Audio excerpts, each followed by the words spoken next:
Hello students, welcome again to my channel. आज का हमारा टॉपिक है बेटा कक्षा 8 के विद्यार्थियों के लिए चैप्टर नंबर 13 सीधा और प्रतिलोम समानुपात। इस पर आधारित हम बहुविकल्पीय और अति लघु उत्तरात्मक प्रश्न और फिलअप्स इस सीरीज में करने जा रहे हैं। तो सबसे पहले तो मैं आपको दोनों का थोड़ा सा इंट्रोडक्शन दे दूं कि सीधा और प्रतिलोम अनुपात क्या होता है। सीधा, दो चीज़ों की तुलना। अनुपात का मतलब होता है बेटा, अनुपात का मतलब होता है दो चीज़ों की तुलना करना। ठीक है भाई, अनुपात का मतलब होता है तुलना करना। कैसे तुलना करना, अब आप ये देखिए, हम एक छोटा सा ही एग्जाम्पल ले लेते हैं कि जैसे मान लीजिए कि आप हार्ड वर्क कर रहे हैं, या मान लीजिए कि एक नोटबुक आपकी 10 रुपये की आ रही है और हमें नोटबुक की ज़्यादा संख्या चाहिए, मुझे 5 नोटबुक चाहिए, तो कीमत भी बढ़ जाएगी। ध्यान से समझना, नोटबुक की मात्रा बढ़ रही है, 1 से 5 हो रही है, तो कीमत भी हमारी बढ़ रही है। जब दो राशियां एक साथ बढ़ें, ठीक है, बात को समझे, या दो राशियां एक साथ घटें, तो वो हमारा सीधा या प्रत्यक्ष समानुपात कहलाता है। अब आप कहोगे कि घटना सीधा कैसे हुआ? भाई सीधा ही हुआ। अगर 10 नोटबुक 100 रुपये की आ रही हैं, तो एक नोटबुक आपकी कितने रुपए की आएगी? 10 रुपये की आएगी। तो नोटबुक की संख्या कम हुई और भाई उधर पैसे भी कम हो गए। ये तो नोटबुक की संख्या थी और ये रुपए थे। यानी कि एक क्वांटिटी के कम होने से दूसरी कम हो जाए और एक के बढ़ने से दूसरी बढ़ जाए, तो वो सीधा अनुपात या प्रत्यक्ष अनुपात या अनुक्रमानुपात होता है। और एक क्वांटिटी के बढ़ने से दूसरी कम हो जाए, मान लीजिए आपको कहीं जाना है, आपको ए से बी तक जाना है और ये दूरी 120 किलोमीटर है। ध्यान से समझना। अब आपकी गाड़ी चल रही है 60 किलोमीटर प्रति घंटा पर, तो आपको कितनी देर लगेगी ए से बी तक जाने में? 2 घंटे। क्लियर है? और अब आपकी गाड़ी चल रही है, दोबारा चली 120 किलोमीटर, या दूसरी गाड़ी चल रही है, ये गाड़ी नंबर 1 है, ये गाड़ी नंबर 2 है। दूसरी गाड़ी 120 किलोमीटर प्रति घंटा पर चलती है, तो उसको कितना टाइम लगेगा? 1 घंटा। अब आप जरा ध्यान से देखो कि यहाँ हमने स्पीड बढ़ा दी है। स्पीड जो थी वो 60 से बढ़कर 120 हो गई, बढ़ गई। समय जो था वो 2 से कम होकर 1 घंटा हो गया। एक चीज के बढ़ने से दूसरी चीज बढ़े, एक राशि के बढ़ने से दूसरी राशि घटे, तो ये हमारा प्रतिलोम अनुपात कहलाता है। कौन सा अनुपात कहलाता है? प्रतिलोम समानुपात। तो इस पर आधारित हमारे कुछ प्रश्न होंगे जिन्हें अब हम यहाँ पर समझेंगे। एक एक नंबर के प्रश्न को अब हम देखेंगे। पहला प्रश्न है, x और y में सीधा या प्रत्यक्ष समानुपात क्या कहलाता है? भाई x एक संख्या है, एक वस्तु है, y दूसरी वस्तु है। मान लिया x नोटबुक की संख्या है, y उनकी कीमत है। तो हमने देखा था जैसे जैसे नोटबुक घटेंगी कीमत भी घटेगी, नोटबुक की संख्या बढ़ेगी तो कीमत भी बढ़ेगी। तो ये सीधा या प्रत्यक्ष अनुपात हो गया। इसको और क्या कहते हैं? अनुक्रमानुपात कहते हैं, क्रमानुपात कहते हैं, प्रतिलोम कहते हैं, व्युत्क्रम। व्युत्क्रम और प्रतिलोम का मतलब तो उल्टा हो गया, तो ये तो हमारे आंसर हो नहीं सकते। प्रतिलोम माने भी उल्टा, व्युत्क्रम भी उल्टा। क्रमानुपाती कोई शब्द ही नहीं होता, तो हमारा सही उत्तर आएगा अनुक्रमानुपाती। ठीक है भाई। तो पहले प्रश्न का उत्तर ए। अब आ जाओ भाई दूसरे प्रश्न पर। ये था पहला प्रश्न, दूसरे पे आ जाओ। एक राशि में वृद्धि हो और दूसरी राशि में कमी। अभी मैंने आपको उदाहरण दिया है कि अगर हमारी दूरी और समय की बात करें, दूरी तो और समय की तो नहीं कहूँगी मैं, चाल और समय की। एक मिनट भाई, हम है बेटा चाल और समय की। जैसे जैसे आप किसी भी गाड़ी की चाल बढ़ाओगे तो आपका समय कम लगेगा। तो ऐसा अनुपात प्रतिलोम अनुपात हमारा कहलाता है। प्रतिलोम माने उल्टा अनुपात। समझ आ गई बात? पहले का सही उत्तर ए है, अनुक्रमानुपात। दूसरे का सही उत्तर सी है, प्रतिलोम अनुपात। आगे बढ़ते हैं, प्रश्न संख्या 3। थोड़ा सा और बड़ा कर लेते हैं, आपको अच्छे से दिखाई देंगे ये सभी राशियां। एक एक प्रश्न पर फोकस करते हैं। प्रश्न संख्या 3, किसी कार्य पर लगे व्यक्तियों की संख्या और उस कार्य को पूरा करने में लगा समय अनुपात क्या कहलाता है? अब आप एक बात को सिंपल समझो, कोई भी काम है, मान लो किसी मकान को बनाने का काम है, कहीं सफ़ेदी करने का काम है, एक काम को करने में 5 आदमी लगे हैं, व्यक्ति कितने लग रहे हैं 5, और उन्हें काम करने में समय लग रहा है 10 दिन का। ध्यान देना मेरी बात पर, 5 आदमी 10 दिन में काम कर रहे हैं। अब मैं व्यक्ति बढ़ा दूँ, मैं कह दूँ कि व्यक्ति बढ़ा दूँ, 5 की जगह मैं व्यक्ति कर लूँ 10, ठीक है, व्यक्ति डबल हो गए, तो काम जल्दी होएगा या देर में होएगा? भाई जब काम करने वाले आदमी बढ़ जाएंगे तो काम जल्दी होगा, कम समय में होगा। तो अगर आप व्यक्ति बढ़ाते हो तो काम करने में समय कम लगता है। ये बहुत साधारण सी बात है। आपने अपने घर में ही कोई काम करना है, कोई ग्राउंड आपने साफ़ करना है, अपने घर की सफाई करनी है, एक व्यक्ति सफाई करेगा तो ज़्यादा समय लगेगा, एक व्यक्ति सफाई करेगा तो समय आपका जो है वो ज़्यादा लगेगा। ये बहुत आसान सी चर्चा चल रही है यहाँ पर, बड़े ध्यान से इन बातों को आपने समझना है। लेकिन अगर 2 व्यक्ति काम करेंगे तो समय कम लगेगा, व्यक्ति बढ़े समय कम हो गया, एक बढ़ा एक कम हो गया, तो ये कौन सा अनुपात है? प्रतिलोम अनुपात है। कौन सा अनुपात है? प्रतिलोम। तो हमारा सही उत्तर बी होगा। आगे बढ़ते हैं प्रश्न संख्या 4 पर। कोई भी डाउट हो आपने मुझे कमेंट बॉक्स में लिखना है। और बेटा जी चैनल को ना सब्सक्राइब जरूर कर लिया कीजिए। सब्सक्राइब करेंगे और नोटिफिकेशन बेल होती है, एक इस तरह से एक बेल सी बनी हुई होती है, उसको जब आप प्रेस कर देंगे तो आप देखेंगे कि जैसे ही मैं नया लेक्चर डालूंगी आपको वो सबसे पहले मिल जाएगा। प्रश्न संख्या 4, x दे रखा है और y, x एक वस्तु है, एक राशि है, y दूसरी राशि है, और इनकी तुलना दे रखी है कि जब x 2 है तो y 4 है, x 3 है तो y 6 है, x 4 है तो y 8 है, x 5 है तो y 10 है। तो ये पूछ रहा है कि ये कौन सा अनुपात है। 2 ही अनुपात हम पढ़ रहे हैं, एक अनुक्रमानुपाती, एक प्रतिलोमानुपाती, यानी एक सीधा और एक उल्टा। अब ये 2 से 3 हुआ तो ये भी 4 से 6 हो गया, 3 से 4 हुआ तो 6 से 8 हो गया, 4 से 5 हुआ तो 8 से 10। ये बढ़ रहा है, ध्यान देना भाई। 2 से हम 5 पे गए बढ़ते हुए, तो 4 से हम 10 पे गए बढ़ते हुए, तो दोनों ही राशि बढ़ रही हैं साथ साथ, दोनों ही राशि बढ़ रही हैं। 2 से बढ़कर 3, 3 से बढ़कर 4, 4 से बढ़कर 5, तो ये 4 से बढ़कर 6, 6 से बढ़कर 8 और 8 से बढ़कर 10 हो गया। और जब 2 राशियां साथ साथ बढ़ती हैं तो वो अनुक्रमानुपात हमारा कहलाता है। आगे बढ़ूं भाई मैं। प्रश्न संख्या 5, देखो ये थोड़ा सा ना आपको एक प्रैक्टिकल अपना समझना पड़ेगा कि क्या चीज़ मुझे दे रखी है। पाइपों की संख्या और समय में x का मान होगा। आप इस बात को ऐसे समझो कि एक टैंक है, एक टैंक है। पाइपों का क्या मतलब है? पाइप किस लिए इस्तेमाल कर रहे हैं हम? कोई टंकी भरने में, कोई बाल्टी भरने में, कुछ पानी भरने में तो काम में ले रहे हैं। तो ये कह रहा है कि अगर 6 पाइप हैं तो वो 80 मिनट में भरते हैं किसी भी टैंक को, बाल्टी को, किसी को। अब ये कहता है कि पाइपों की संख्या कम हो गई, 5 हो गई, पाइपों की संख्या 5 हो गई, तो भरने में कितना समय लगेगा? एक सिंपल सी बात है कि अगर मेरे घर में एक टैंक है और उसमें मैंने एक साइज के 6 पाइप डाल दिए, 4, 5, 6, तो टंकी जल्दी भरेगी। एक पाइप अगर मैंने कम कर दिया, 1, 2, 3, 4, 5 रह गए, तो मेरा पानी भरने में समय ज़्यादा लगेगा। तो ये मेरा कैसा अनुपात हो गया? पहले तो इस बात का हिसाब लगाओ कि ये प्रतिलोम अनुपात हो गया। अब प्रतिलोम अनुपात के सवाल को हम हल कैसे करते हैं? प्रतिलोम अनुपात के क्वेश्चन हम कैसे करेंगे? मान लीजिए इसको हम इस पाइपों की संख्या को x कह दें, इसे y कह दें, तो ये पहला पाइप x1, x2, ये आपका हो गया बेटा y1, y2, ठीक है। तो यहाँ आपने क्या ध्यान रखना है? प्रतिलोम अनुपात। ये तो आपको समझना पड़ेगा, सवाल करने से पहले आपको ये जरूर समझना है कि भाई हमारा प्रश्न प्रतिलोम अनुपात का है या अनुक्रमानुपात का है। अनुक्रमानुपात का है। समझ में आ रही है मेरी बात आपको? तो ये बात जब तक आपको समझ नहीं आएगी आप तरीका नहीं लगा सकते हो।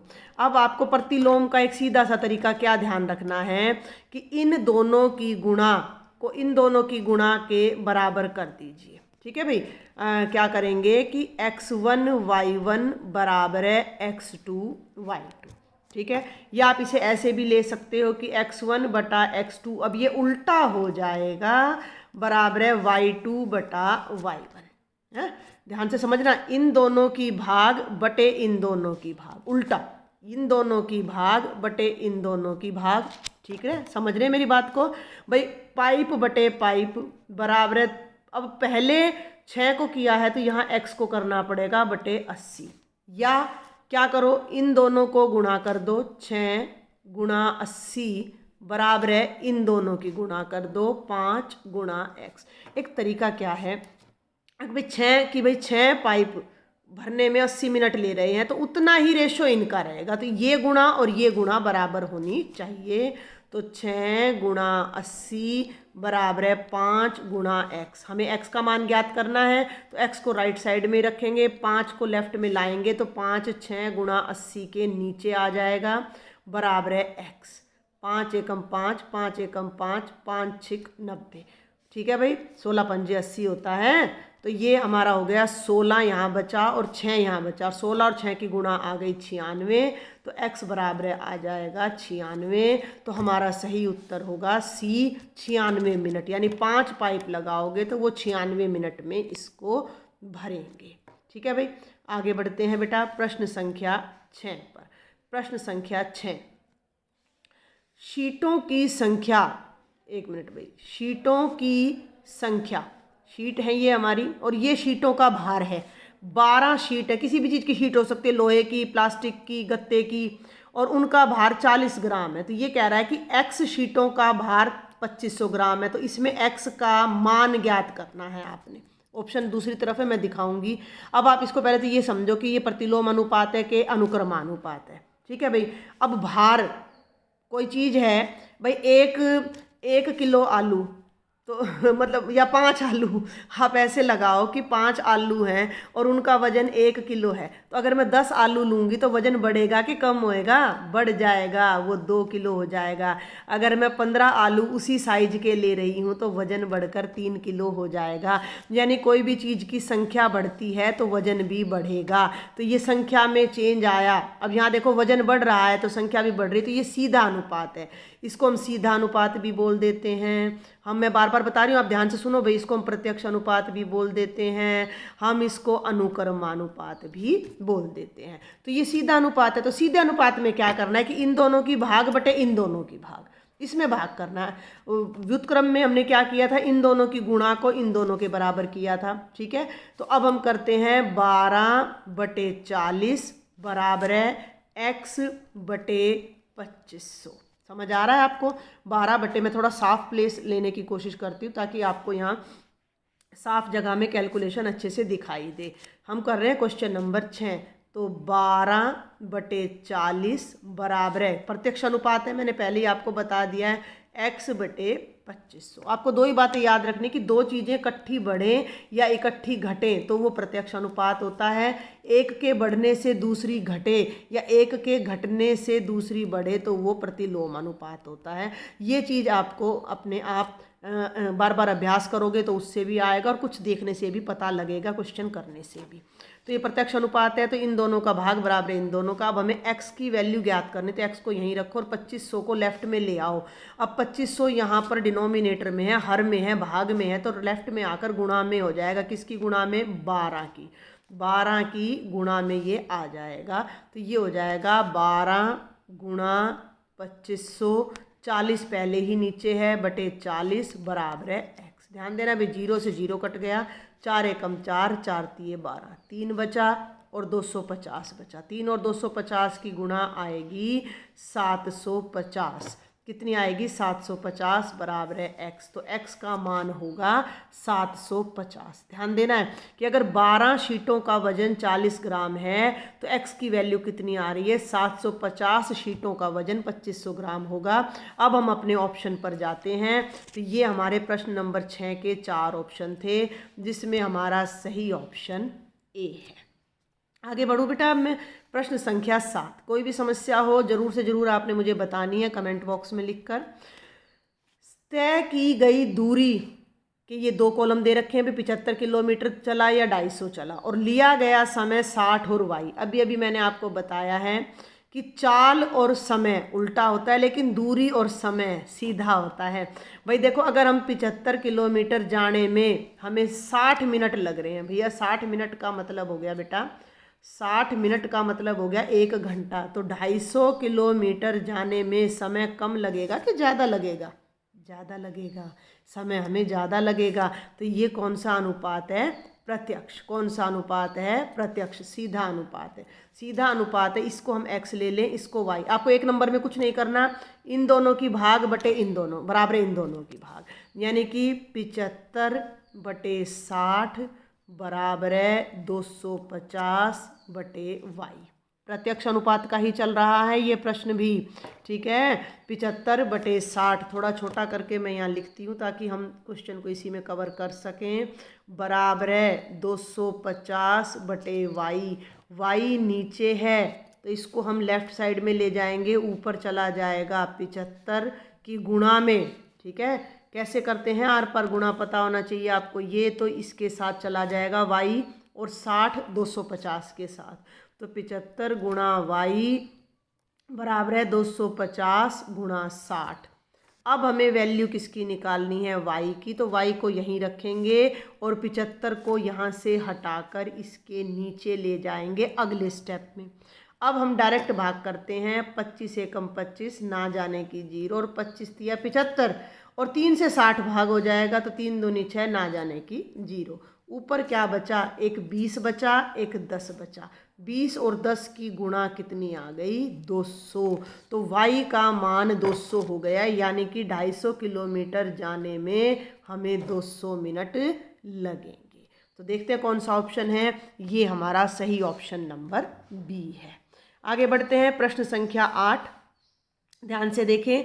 किसी छात्रावास में खाने की सामग्री दी है, किसी छात्रावास में खाने की सामग्री दी है, तो उस परिस्थिति में y का मान क्या होगा? भैया अब ये y क्या है, इस बात का भी आप हिसाब लगा लो। ये है विद्यार्थियों की संख्या और ये है दिनों की संख्या, यानी कि 100 विद्यार्थी खाना खाने के लिए हैं, तो हमारा खाना 20 दिन चलेगा। 125 विद्यार्थी खाने के लिए हैं, तो y का मान कितना होगा, यानी खाना कितने दिन चलेगा? सिंपल सी बात है। अरे भाई, कम व्यक्ति होंगे खाने वाले तो खाना ज़्यादा दिन चलेगा, लेकिन अगर व्यक्ति बढ़ जाएंगे तो खाना कम दिन चलेगा, ठीक है ना भाई। कम व्यक्ति, एक कलर चेंज करते हैं, इस पर दिख नहीं रहा होगा आपको भाई। कम व्यक्ति हैं तो खाना चलेगा ज़्यादा दिन, आप सिंपल हिसाब लगाओ अपने घर में। लेकिन अगर व्यक्ति ज़्यादा हैं तो खाना चलेगा कम दिन, यानी अगर व्यक्ति बढ़ गए तो दिनों की संख्या कम हो जाएगी, व्यक्ति कम हो गए तो दिनों की संख्या बढ़ जाएगी। तो ये प्रतिलोम अनुपात है, और प्रतिलोम अनुपात में क्या बताया था? इन दोनों की गुणा को इन दोनों की गुणा के बराबर कर देंगे, यानी कि 100 गुणा 20 बराबर है 125 गुणा y को राइट साइड में रखो और 125 को लेफ्ट में नीचे ले आओ, तो 100 गुणा 20 बटे 125, ये 125 नीचे आ गया, बराबर है y। 25 पंजे 125, 25 चौका 100। मैं सीधा काटती हूँ, आप भी सीधा काटने की कोशिश किया करें। 5 एकम 5, 5 चौके 20। ऊपर हमारा, एक मिनट भाई, ऊपर हमारा क्या बच जाता है? 4 यहाँ बच जाता है और 4 यहाँ। 4 और 4 की गुणा कितनी आ जाएगी? 16 आ जाएगी। 4 और 4 की गुणा आ जाएगी 16, तो 16 बराबर है कितना हो जाएगा? y। तो y का मान हो जाएगा 16। मतलब अब हमारा जो खाना है वो 16 दिन ही चलेगा, तो हमारा सही ऑप्शन होगा ऑप्शन नंबर सी। ठीक है बेटा, आगे बढ़ते हैं, प्रश्न नंबर 9 पर आ जाते हैं। यदि 15 श्रमिक किसी दीवार को 48 घंटे में निर्मित कर सकते हैं, तो इसी कार्य को 30 घंटे में पूरा करने के लिए कितने श्रमिकों की आवश्यकता होगी? 15 श्रमिक यानी मजदूर है 15, और वो 48 घंटे में दीवार पूरी करते हैं। काम 30 घंटे में करना है, तो कितने श्रमिक चाहिए? तो सबसे पहले इस तरह के क्वेश्चन को करने के लिए आप एक टेबल बना लें। आप एक टेबल बना लें, श्रमिक और टाइम। ठीक है भाई, श्रमिक यानी लेबर यानी श्रमिक, और यहाँ हमने ले लिया टाइम। ठीक है, ये मैं अब यहाँ एक टेबल बना रही हूँ। पहले हमारे पास जो श्रमिक थे वो 15 थे, लेबर श्रमिक से लेबर, ठीक है, और समय लगा 48 घंटे। अब हमें नहीं पता कितने श्रमिक, तो मान लिया x श्रमिक चाहिए कि मेरा काम पूरा हो जाए 30 घंटे में। ठीक है, ये टेबल समझ आई आपको, टेबल ज़रूर बना लें, ठीक है ना। लेबर और बल्कि सीधा लें, यहाँ ले लेबर आप, और 1 मिनट भाई, यहाँ ले आप लेबर, पहले आप लें लेबर, फिर आप ले लें टाइम, इस तरह की बनाए, इसमें गलती नहीं होगी फिर आपकी। लेबर अब हमारे कितने हैं, थोड़ा मैं स्टेटमेंट को 1 सेकंड के लिए नीचे लाती हूँ। ये देखें, लेबर अब हमारे कितने हैं, 15, ठीक है। तो टाइम कितना ले रहे हैं, 48 घंटे। लेबर पता नहीं कितने हैं और टाइम ले रहे हैं 30 घंटे, ठीक है। लेबर, अब आप ये देखो कि टाइम कम है तो लेबर हमें ज़्यादा लगाना पड़ेगा, जितने ज़्यादा आदमी उतना कम समय लगेगा काम करने में। तो अगर लेबर बढ़ते हैं, श्रमिक बढ़ते हैं तो टाइम कम लगता है, सिंपल सा मैथ है। किसी भी काम को करने में जितने ज़्यादा आदमी होंगे समय कम लगेगा। तो ये हमारा प्रतिलोम अनुपात है। तो प्रतिलोम अनुपात को करने के लिए हम क्या करेंगे, इन दोनों की गुणा और इन दोनों की गुणा करेंगे। तो हमारा आएगा 15 गुना 48 बराबर है x गुणा 30। आपने क्या करना है, इस चीज़ को पहले नोट कर लेना, मैं अब इसको इरेज करने जा रही हूँ, फिर मैं इसका सॉल्यूशन कराऊंगी। तो हमारा जो क्वेश्चन बना वो बना 15 गुना 48 बराबर है x गुणा 30।